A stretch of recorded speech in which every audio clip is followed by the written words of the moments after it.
Hi everyone. So in this video we will see chapter number 9 of grade 8 science curiosity, the amazing world of solute, solvent and solution. तो solutions के बारे में बहुत सारी चीजें जानेंगे. solutes क्या होता है, solvent क्या होता है, density क्या होती है, mass क्या होता है, volume क्या होता है, ये सारे concepts इस chapter में हम समझने वाले हैं. ये content sheet है तो इसका chapter number 9 आप देख सकते हैं, amazing world of solute, solvent and solution. Video के एंड में मैं प्लेलिस्ट दे दूंगी तो वहां से जाकर बाकी के चैप्टर्स आप देख सकते हो. ओके, इस वीक में पूरा कोर्स कंप्लीट हो जाएगा, सो डोंट वरी. बहुत सारे 8th के बच्चे गुस्सा हो रहे हैं कि मैम चैप्टर्स अपलोड नहीं कर रहे. इतना सारा कोर्स है कि कंप्लीट करते करते टाइम नहीं मिल रहा है students. So sorry for that, but let us just continue with this chapter.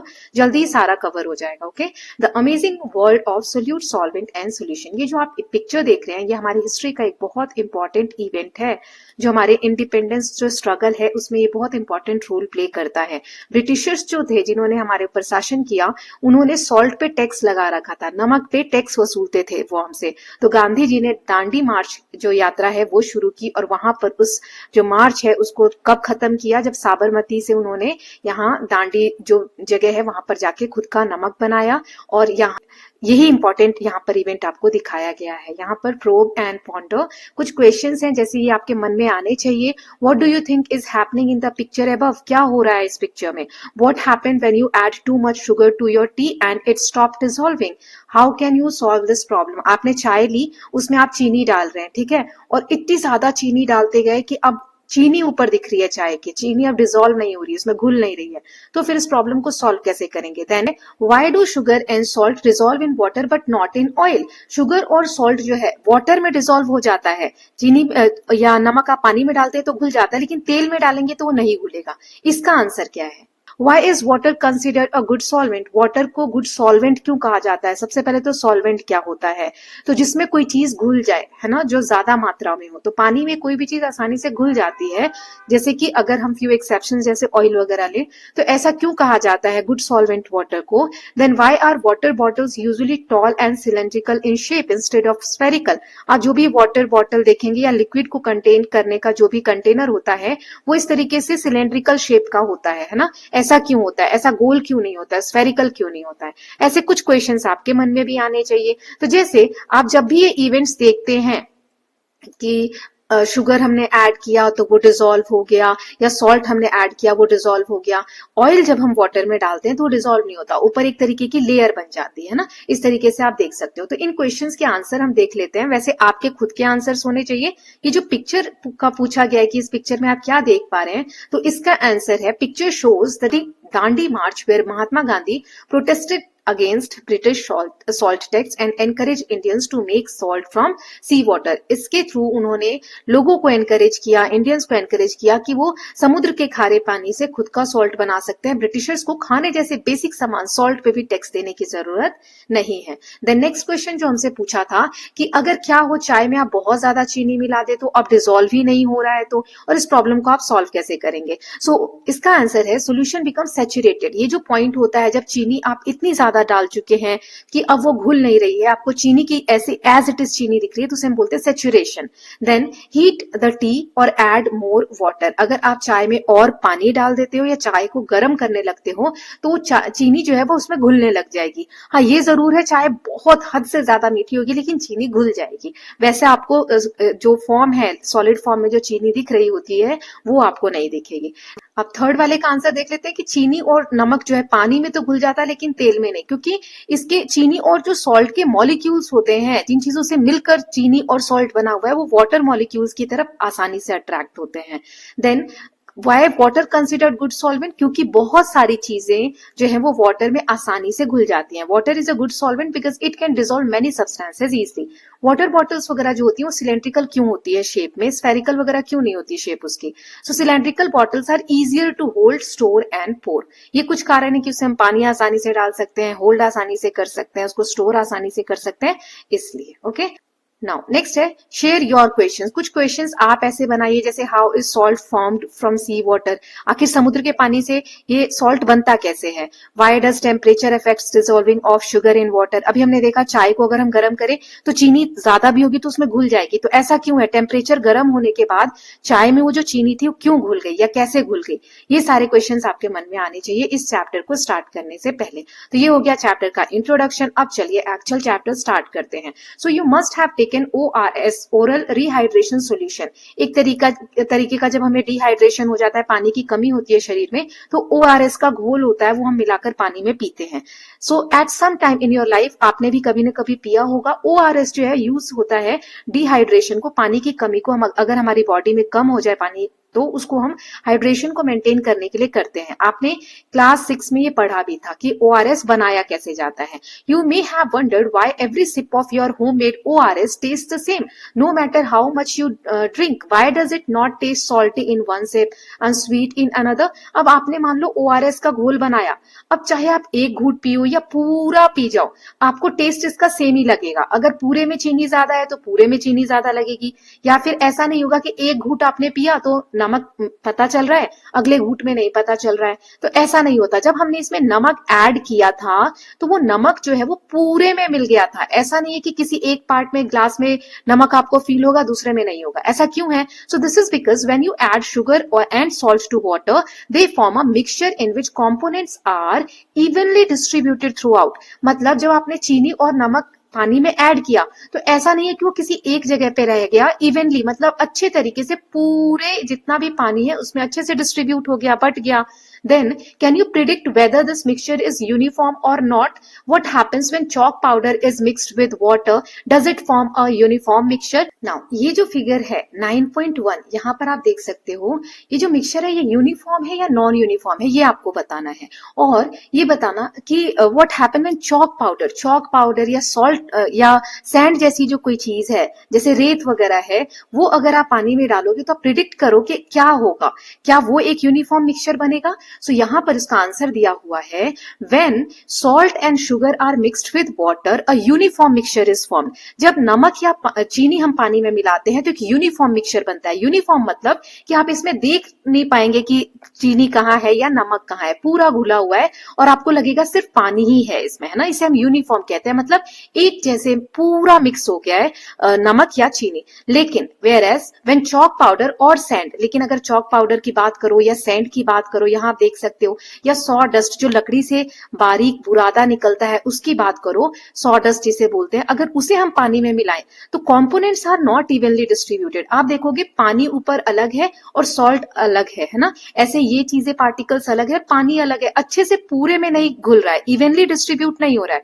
तो ऐसे मिक्सचर को हम नॉन यूनिफॉर्म मिक्सचर्स कहते हैं। Let us explore the science of mixing things together, इसके बारे में और हम जानेंगे। तो जैसे सैंड वगैरह के जो पार्टिकल्स होते हैं वो जब भी हम पानी में डालते हैं तो वो उतने अच्छे से नहीं घुलता है जैसे कि नमक या चीनी घुल जाता है ना। इसके पार्टिकल्स आपको सेटल डाउन होते हुए दिखेंगे, पानी में नीचे अलग दिखेंगे। ऐसे ही चॉक पाउडर भी होता है, चाहे आप कितना ही मिला लो इसके पार्टिकल्स आपको अलग अलग ही दिखेंगे। ओके, नाउ आगे देखते हैं what are solute, solvent and solution. ये तीनों वर्ड्स के क्या कॉन्सेप्ट्स हैं ये हम जानते हैं। तो जब एक यूनिफॉर्म मिक्सचर होता है जिसमें आपको कोई भी चीनी या नमक का, हमने देखा आप फाइंड आउट नहीं कर सकते कि पानी में चीनी कहाँ है या नमक कहाँ है, पूरा एक जैसा मिक्सचर दिखता है, यानी यूनिफॉर्म मिक्सचर जब होता है सच दैट ऑफ सॉल्ट और sugar and water, it is called solution. इसे हम क्या कहते हैं? सोल्यूशन कहते हैं। जैसे ये सोल्यूशन है, इसमें चीनी पानी या नमक जो भी है पूरा घुला हुआ है। Whenever a solid is mixed with a liquid to form a solution, the solid component is called solute। देखो पानी लिया हमने, पानी क्या है? लिक्विड है ना। इसमें हमने शुगर लिया, मान लो शुगर लिया, शुगर क्या है? सॉलिड, सॉलिड फॉर्म में होता है, इसके दाने होते हैं छोटे छोटे, तो सॉलिड फॉर्म में। तो जब भी हम सॉलिड को लिक्विड में मिक्स करते हैं, पानी की मात्रा ज्यादा है और चीनी की मात्रा हमने कम ली है, तो ये जो चीनी है, शुगर है सॉलिड फॉर्म में, इसे हम सॉल्यूट कहते हैं। ठीक है, और ये जो लिक्विड है जिसमें हम मिला रहे हैं लिक्विड कंपोनेंट, उसे हम सॉल्वेंट कहते हैं। ठीक है, तो ये पानी क्या हो गया? ये पानी क्या हो गया? सॉल्वेंट। ठीक है, और इसमें जो आपने चीनी वगैरह या जो नमक वगैरह मिलाया होगा ये क्या हो गया? सोल्यूट। तो जब ये सॉल्यूट और सॉल्वेंट दोनों मिल जाते हैं, घुल जाते हैं, तो सोल्यूशन बनता है। The solute dissolves in solvent to form a solution. Solute क्या होता है? जो हमने चीनी डाली है या नमक डाला है वो सॉल्वेंट यानी कि पानी में घुल जाता है, तो वो क्या बना देता है? सोल्यूशन। ये इक्वेशन दी हुई है कि सॉल्यूट प्लस सॉल्वेंट मिलकर सोल्यूशन बनाते हैं। नाउ ये तो हो गया कि हमने एक सॉल्यूट क्या था? सॉलिड फॉर्म में। चीनी हमें दिख रही है सॉलिड फॉर्म में है और वो हमने मिलाया। क्या हो अगर हम सॉल्यूशन में, मतलब मिलाने वाली भी चीज लिक्विड हो और जिसमें मिला रहे हैं वो भी लिक्विड हो, टू लिक्विड्स अगर हम मिला रहे हैं, तो इसमें सॉल्यूट कौन सा होगा और सॉल्वेंट कौन सा होगा? मान लो कि एक में पानी है, ठीक है, इसमें मैंने कुछ अलग लिक्विड मिलाया, मान लो जूस मिला दिया किसी चीज का, है ना, ऑरेंज जूस मिला दिया, तो ऑरेंज जूस और पानी तो दोनों मिल जाएंगे, तो वो कलर तो सेम ही दिखने लग जाएगा, ऑरेंजिश दिखने लगेगा। तो इसमें ऑरेंज जूस को हम क्या कहेंगे और पानी को हम क्या कहेंगे? मान लो ये वाटर है और ये ऑरेंज जूस है, दोनों ही लिक्विड फॉर्म में है, तो इसमें कौन सा सॉल्वेंट होगा, कौन सा सॉल्यूट होगा? सो क्योंकि it is not always clear which substance is dissolving the other, कौन सा मिला रहा है, घुला रहा है एक दूसरे को, तो ये हमें साफ साफ इसमें दिखेगा ही नहीं, वाटर और ऑरेंज जूस में। So in such cases the substances present in smaller amount is called solute while one in larger amount is called solvent. तो इसमें जो थोड़ी मात्रा में लिक्विड होगा, मान लो पानी ज्यादा है और ऑरेंज जूस कम है, तो ये जो कम वाला है इसे हम सॉल्यूट कहेंगे और जो ये ज्यादा मात्रा में है इसे हम सॉल्वेंट कहेंगे। क्लियर है यहां तक? We know air is a mixture, हम कहते हैं, हमने पढ़ा भी है कि हवा क्या है? एक मिक्सचर है। Would a mixture of gases also be considered as a solution? क्या गैसेस का जो मिक्सचर है यानी एयर, इसे भी हम सोल्यूशन बोलेंगे? सोल्यूशन क्या होता है? जिसमें कुछ मिला हो, सॉल्यूट हो और सॉल्वेंट हो। तो क्या एयर भी एक मिक्सचर है? हाँ, एयर भी एक सोल्यूशन है। यस, एयर भी एक सोल्यूशन है ना। यहाँ पर ये इमेज नहीं समझाया मैंने, ये जो सॉल्यूशन है, पानी है, उसमें सॉल्यूट जो मिला हुआ है उसको आपको यहाँ जूम करके दिखाया है कि इतना आपने पानी का कण अगर जूम किया तो इसमें सॉल्वेंट यानी पानी की जो ब्लू ब्लू बबल्स हैं वो आपको ज्यादा दिखेंगे और सॉल्यूट जो आपने मिलाया है इसमें वो आपको कम दिखेंगे, है ना। सो यही चीज होती है जिसे सोल्यूशन कहते हैं। अब गैसेस के बारे में जानते हैं। तो जब हमने एयर के बारे में पढ़ा था तो हमने देखा था कि एयर में बहुत सारी गैसेस मिली होती है ना। उसमें सबसे ज्यादा होती है नाइट्रोजन। नाइट्रोजन कितना होता है? 78% होता है। 21% ऑक्सीजन होता है और बाकी की जो गैसेस होती हैं वो 1% के अराउंड रहती है ना। So just as water can act as solvent in liquid solution, gases can also form solution, gases भी सोल्यूशन बनाते हैं। एयर जो है वो एक कॉमन एग्जाम्पल है। एयर क्या है? It is a gaseous solution, इसमें बहुत सारी गैस मिक्स होती है। क्योंकि नाइट्रोजन जो है वो ज्यादा मात्रा में है तो उसे हम क्या कहेंगे? सॉल्वेंट। जैसे पानी ज्यादा मात्रा में था तो उसे हमने क्या कहा था? सॉल्वेंट। ऐसे ही यहाँ पर नाइट्रोजन ज्यादा मात्रा में तो नाइट्रोजन सॉल्वेंट हो गया, वाइल ऑक्सीजन, कार्बन डाइऑक्साइड और बाकी की जो गैसेस हैं उसे हम क्या कहेंगे? सॉल्यूट्स। तो नाइट्रोजन प्लस बाकी की जो गैसेस हैं उन्होंने मिलकर एक क्या बनाया? सॉल्यूशन बनाया, एयर। क्लियर है? Ever heard of chashni? Sugar syrup जो होता है, Indian sweet gulab jamun is made of a large amount of sugar solid dissolve in a small amount of water liquid, however the water is still considered as solvent and sugar as the solute. Figure 9.4 ये देखिए, जो चाशनी होती है जिसमें गुलाब जामुन या जलेबी रखते हैं वो हम चीनी और पानी को मिलाकर बनाते हैं ना। चीनी की मात्रा उसमें ज्यादा होती है, फिर भी क्योंकि वो लिक्विड फॉर्म में है और पानी में वो घुला हुआ है चीनी, इस कारण से उसे हम क्या कहते हैं? उसमें वाटर क्या है? सॉल्वेंट है। ओके, नाउ नेक्स्ट देखते हैं। So how much solute can fixed amount of solvent dissolve?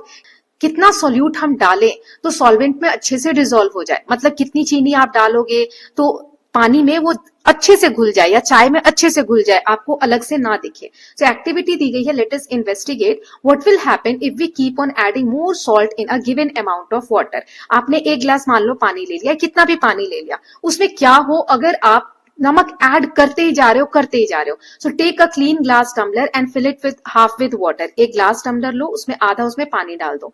Add 1 spoon of salt into it and stir well till it dissolve completely. उसमें 1 चम्मच नमक डाल दो और उसको अच्छे से मिला दो। Gradually add a spoon of salt into glass tumbler and stir. Observe how many spoon of salt you can add before it stops dissolving completely.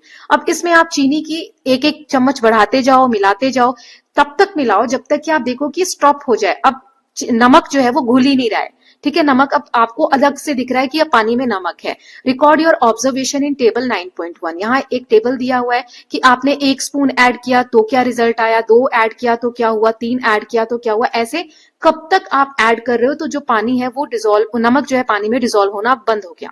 तो जो भी आपका ऑब्जर्वेशन है लिख सकते हो, जैसे 1 चम्मच में सॉल्ट डिसॉल्व हो जाएगा, 6 तक आप जब आओगे तो सॉल्ट जो है वो कम डिसॉल्व होने लगेगा, थोड़ा थोड़ा दिखेगा। 7 चम्मच जब आप डालोगे, 7वें चम्मच पे आओगे, 8वें 10वें चम्मच पे आओगे तो फिर सॉल्ट जो है डिसॉल्व होना बंद हो जाएगा, है ना। सो इसी को आगे समझाया गया है। Some discussion point, how many spoon of salts were you able to dissolve before some of the remain undissolved. कितने चम्मच, तो मैंने जैसे अभी आपको बताया तो 7 स्पून है ना, आपका अलग हो सकता है, आप करके देखेंगे।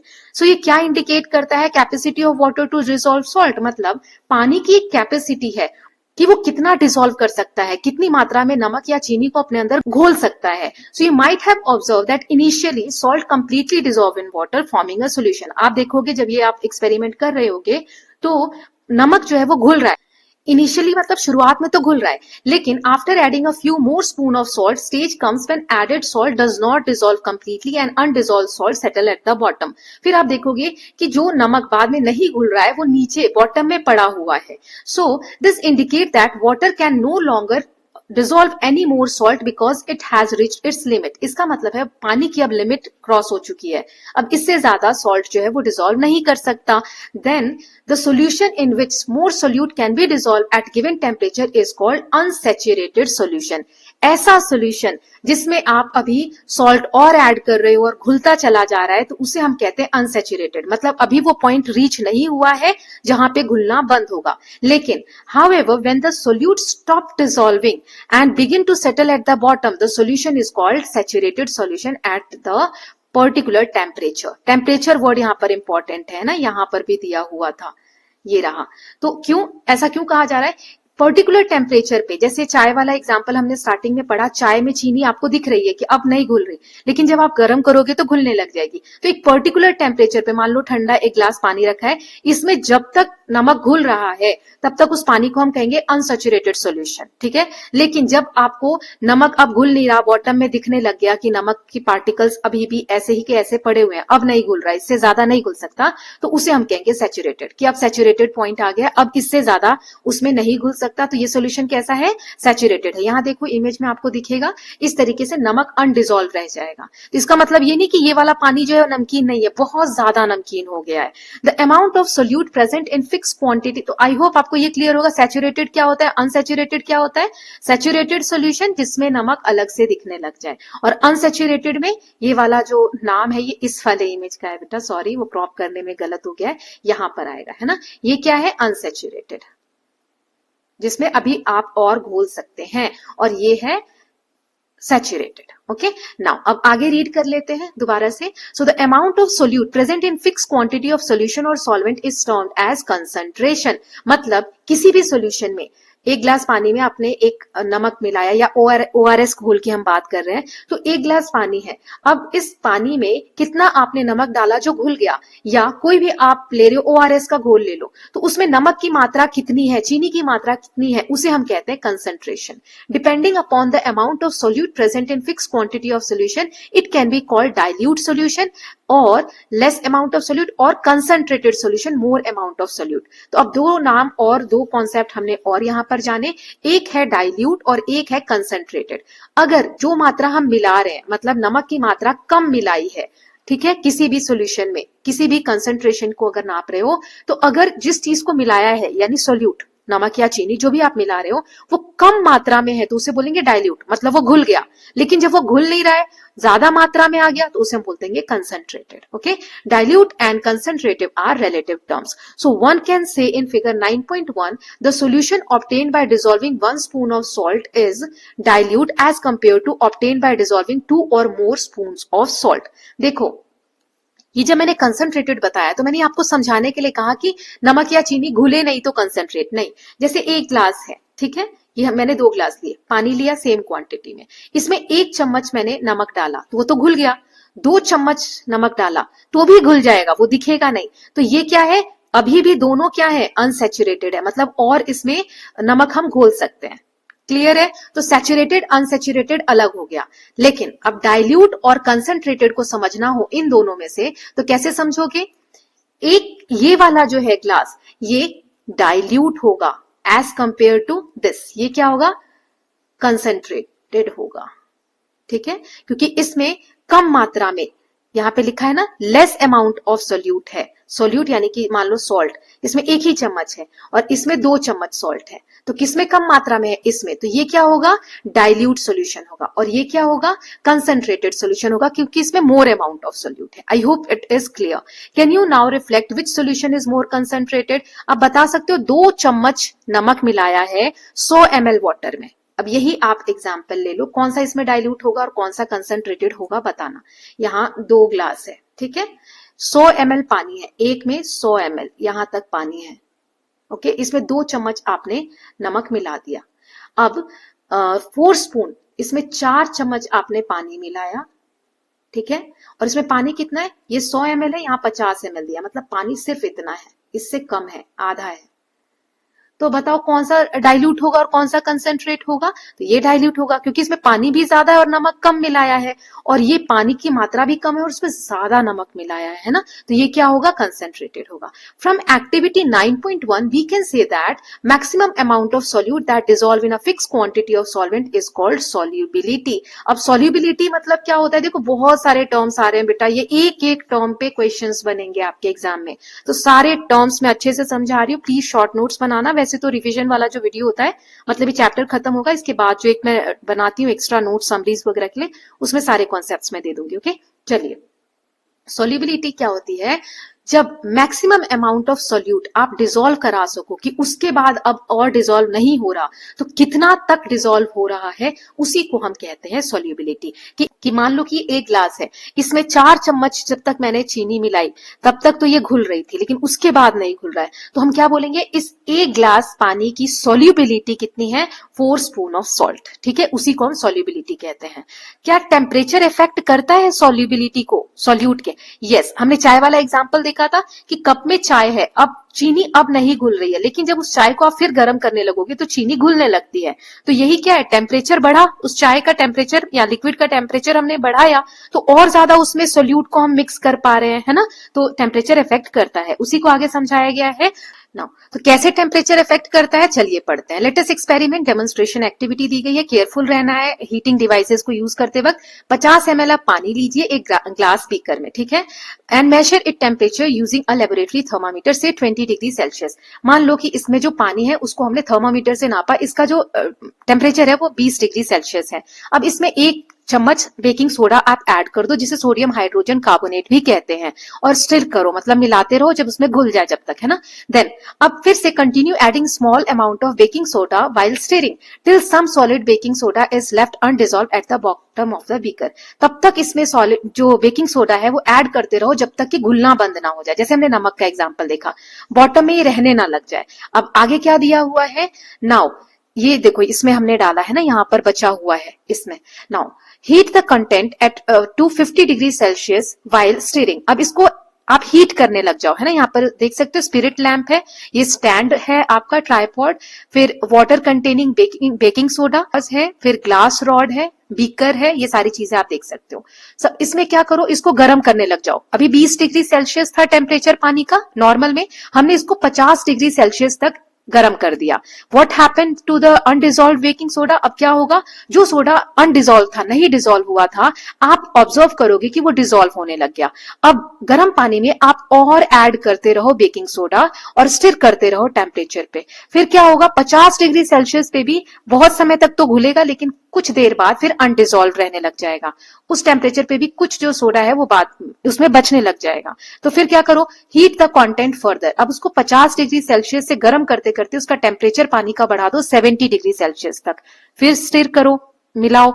तब क्या ऑब्जर्व करोगे कि जो नीचे बचा हुआ अनडिसॉल्व बेकिंग सोडा था वो डिसॉल्व होने लगा। तो इससे क्या इन्फर हुआ एक्सपेरिमेंट के, water at 70 degree Celsius dissolve more baking soda than 50 degree Celsius. The amount of baking soda dissolved in water at 20 degree Celsius is even lesser। तो 20 डिग्री सेल्सियस पे कम बेकिंग सोडा घुल रहा था, उससे ज्यादा हम 50 डिग्री सेल्सियस पे घोल पा रहे थे, और उससे भी ज्यादा हम 70 डिग्री सेल्सियस पे। इसका मतलब जैसे जैसे टेम्परेचर लिक्विड का बढ़ रहा है वो और ज्यादा अपने अंदर जो सॉल्यूट है, यानी जो चीज हम उसमें मिलाना चाह रहे हैं, बेकिंग सोडा यहाँ पर इस एग्जाम्पल में, वो और ज्यादा घुल सकता है। So it has been found that for most of the substances, बहुत सारे सब्सटेंसेस के लिए सॉल्युबिलिटी सोल्यूबिलिटी बढ़ जाती है, उसमें और कितना हम सॉल्यूट मिला सकते हैं वो बढ़ जाता है टेम्परेचर इंक्रीज होने के साथ साथ। We can also say that saturated solution at particular temperature behaves as an unsaturated solution if temperature is increase. तो ये एक लाइन बहुत ही इंपॉर्टेंट है, ट्रू फॉल्स में आ जाएगी। तो ये पूरे एक्सपेरिमेंट का सार ये एक लाइन में है कि we can also say that saturated solution, देखो 20 डिग्री पे क्या था, अब नहीं घुल रहा था, है ना, तो उसे हम क्या कह रहे थे, अब ये सैचुरेटेड है, इसमें और ज्यादा नहीं घुलेगा, लेकिन ये सैचुरेटेड भी क्या बन गया, अनसैचुरेटेड बन गया। कब, जब हमने उसका टेम्परेचर जो है वो इंक्रीज कर दिया। सो सैचुरेटेड सॉल्यूशन भी पर्टिकुलर टेम्परेचर पे अनसैचुरेटेड बिहेव करने लगता है जब हम टेम्परेचर बढ़ा देते हैं। तो क्लियर है बेटा, बहुत इंपॉर्टेंट कॉन्सेप्ट्स है, मैं ट्राई कर रही हूँ बहुत अच्छे से समझाने का। प्लीज आपको अच्छा लग रहा है तो मुझे कमेंट सेक्शन में बताइए, ताकि मुझे भी मोटिवेशन मिले कि हाँ बच्चों को समझ आ रहा है। नाउ नेक्स्ट दिया हुआ है आवर साइंटिफिक हेरिटेज क्या है, water has primarily been used as a solvent for preparation of medicinal formulas in Ayurveda, Siddha and other traditional system of medicine in India. दवाइयों का जो प्राचीन इतिहास रहा है दवाइयां बनाने का, आयुर्वेदा में, सिद्धा में, इसमें पानी को सॉल्वेंट की तरह यूज किया गया है, पानी में चीजें मिलाई गई हैं। Additionally drug formulation have been prepared using hydro alcoholic extract of the herb. Herbs जो होती हैं, जो जड़ी बूटियां हैं, उनसे पानी एक्सट्रैक्ट करके जो एल्कोहलिक उसका जो भी उसमें कंटेंट है उसको एक्सट्रैक्ट करके और तब दवाइयां बनाई जाती हैं। सो इंडियन सिस्टम जो है मेडिसिन का, it also refer to use of oils, ghee, milk and other substances as solvents. ये जो दवाइयां प्राचीन समय से बन रही हैं, दवाइयां यानी ड्रग्स फॉर्मुलेशन में जो लिक्विड है उसके पानी के साथ साथ हम ऑयल्स, घी, मिल्क ये भी यूज करते हैं सॉल्वेंट की तरह। सॉल्वेंट मतलब जिसमें कोई चीज मिलाई जा रही है। क्यों? Because it helps in achieving the therapeutic benefits of the drug. दवाई की जो चिकित्सक या हम कह सकते हैं चिकित्सीय मेडिसिनल जो प्रॉपर्टीज हैं, बेनिफिट्स हैं, उसको आसानी से अचीव किया जा सकता है। नाउ बी अ साइंटिस्ट, यहाँ असीमा चटर्जी के बारे में दिया है, इन्हें हम इंस्पिरेशन मानते हैं to work on medicinal plants. Asima Chatterjee is renowned for her work in developing anti epileptic and anti malarial drug. इन्हें जाना जाता है दवाइयां बनाने के लिए। एपिलेप्टिक क्या होता है, जो मिर्गी की बीमारी होती है, या मलेरिया जो होता है, इनकी ड्रग्स यानी दवाइयां बनाने के लिए इन्हें जाना जाता है। उन्होंने सॉल्वेंट और सॉल्यूशन का यूज करके extensively to extract the isolate important compounds from medicinal plants. जो जड़ी बूटियां हैं, जिनसे जड़ी बूटी मिलती है दवाइयां बनाने के लिए, उनसे इंपॉर्टेंट कंपाउंड्स को कैसे आइसोलेट करना है, अलग करना है, उस तरीके से इन्होंने दवाइयां बनाई सॉल्वेंट और सॉल्यूशंस का यूज करके। She earned a doctorate of science, becoming the second Indian women to do सो।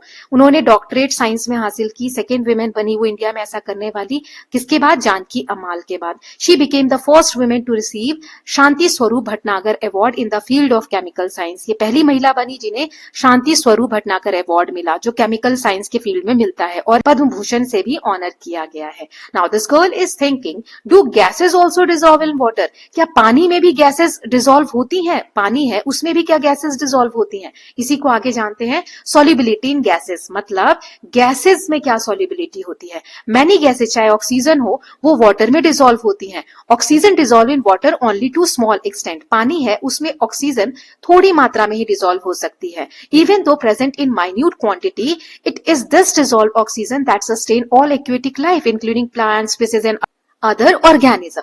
देखो ये कम मात्रा में ही बेशक डिसॉल्व है ऑक्सीजन पानी में, लेकिन इतना ही ऑक्सीजन सफिशिएंट होता है प्लांट्स, फिशेस, जो बाकी के ऑर्गेनिज्म है, जो एक्वेटिक लाइफ यानी पानी के अंदर के जो जीव जंतु हैं, उनके सर्वाइवल के लिए उनको ऑक्सीजन उसी पानी में जो डिसॉल्व ऑक्सीजन है वहां से मिलता है।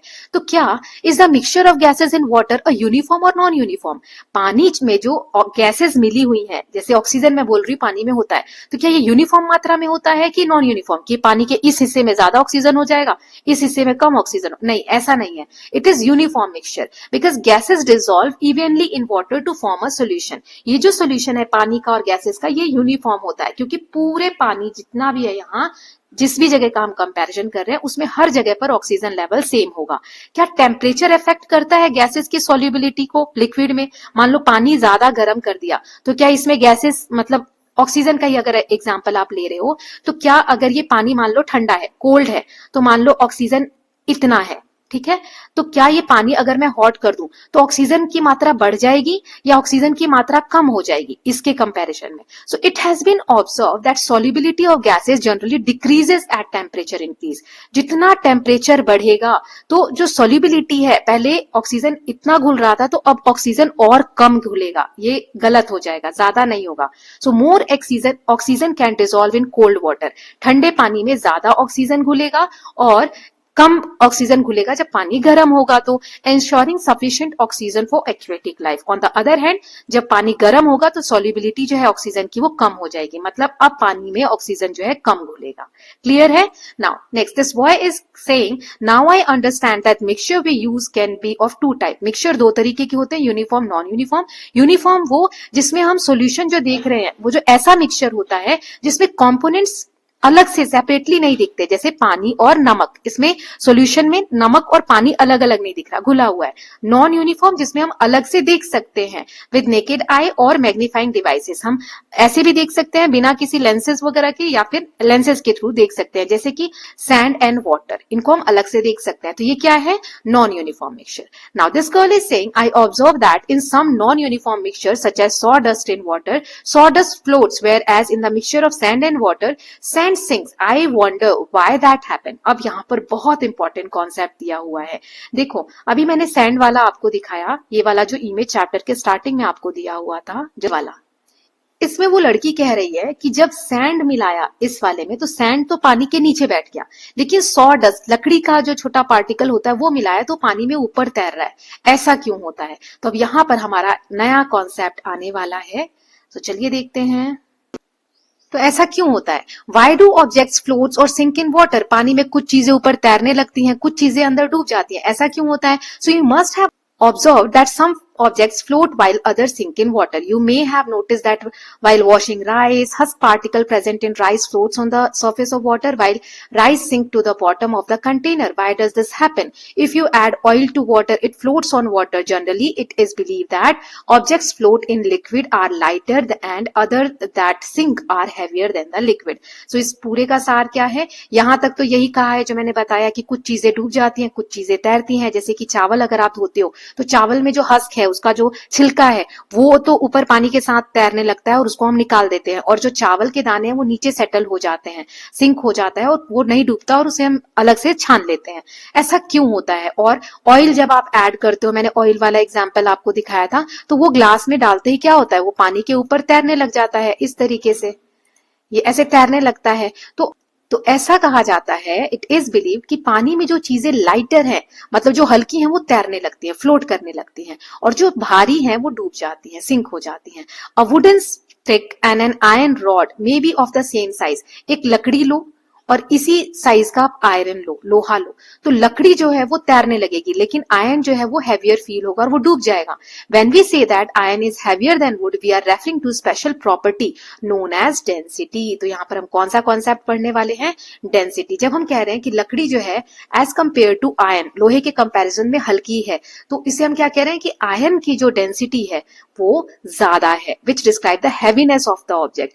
ऑब्जेक्ट कितना भारी है उसे हम कहते हैं डेंसिटी। एक लाइन में अगर समझना हो, डेंसिटी मतलब किसी चीज के अंदर कितना वजन है, ठीक है। Note, however the density of a substance is not only factor that decide whether it will float or sink in a particular liquid. ये एक फैक्टर है, डेंसिटी सिर्फ और सिर्फ एक कारण है जिससे पानी के ऊपर कोई चीज तैर रही है और कुछ चीजें डूब रही हैं, और भी कारण हो सकते हैं। तो अभी हम डेंसिटी के बारे में पढ़ रहे हैं, लेट अस एक्सप्लोर फर्दर। तो ये मैं एक इमेज के थ्रू दिखा देती हूँ कि कुछ चीजें जब हम पानी में डालते हैं तो तैरने लग जाती हैं और कुछ चीजें जो हैं वो डूब जाती हैं। सो यही यहाँ पर डेंसिटी की कॉन्सेप्ट में आपको समझाया गया है। तो डेंसिटी क्या होता है, कैसे होता है, इसको हम नेक्स्ट पार्ट में देख लेंगे, वीडियो लेंदी हो जाएगी। सो 2 या 3 पार्ट में चैप्टर कवर हो जाएगा, मतलब ये वाला पार्ट एक, सेकंड पार्ट जो होगा उसमें चैप्टर फिनिश हो जाएगा, उसकी एक्सरसाइज हो जाएगी, और थर्ड पार्ट में जो एग्जाम बेस्ड क्वेश्चन और समरी होती है। ओके, यहाँ पर आप प्लेलिस्ट देख सकते हैं, इसमें इस वाली प्लेलिस्ट में इस चैप्टर के सारे पार्ट्स होंगे, और साइंस की प्लेलिस्ट तो अलग बनी हुई है, वहां से आप सारे चैप्टर्स देख सकते हैं। So I hope all of you are loving these videos. कौन सा चैप्टर पहले बनाना है 9th के बाद, तो वो मुझे बता दीजिएगा। Okay, so I hope all of you are loving these videos. If you are doing so, please like and share it, and don't forget to subscribe the channel for more such videos. Thank you so much.